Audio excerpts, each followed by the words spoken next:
Hi everybody, it's Honest John again. I think when historians look back on this time that we are living in right now, they will probably call it the age of extremism. They might opt for the age of ignorance. Either one would be an apt description. In a time when science is discovering so many extraordinary things, we have politicians and ordinary people and religious leaders who are not just denying it, but are hostile to it. And when there is so much information available at our fingertips, so many people avoid it.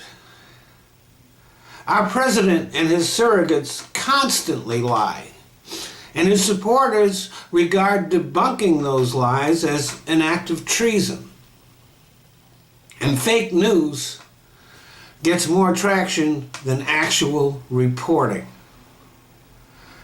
But the ignorance is driven by the extremism that surrounds us. Religious extremism has always been present all over the world. But they have a bigger megaphone now. And instead of a few hundred losers going down to Jonestown, we have thousands of people soaking it up on the internet.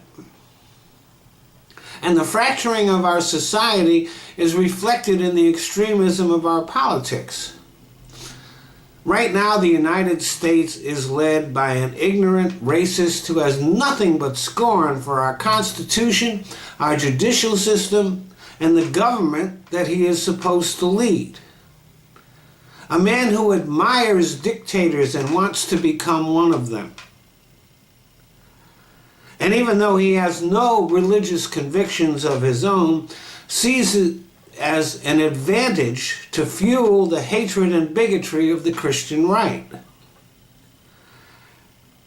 And those Christians are no less extreme in their views and desires than the Taliban or ISIS.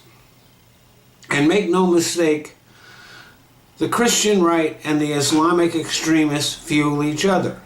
Muslims around the world are shocked and appalled by the actions and statements of our idiot president.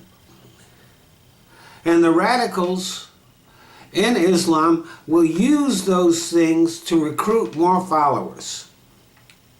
And extremist Christians will use that to try to inflame hatred and fear of all Muslims. Well, what it all comes down to is this, that you can't combat extremism with more extremism. The only cure for extremism is reasonableness, solid values, and tolerance. But there is one exception. You can't have tolerance of extremism. Extremists must be named, shamed, and shunned. Thanks for listening.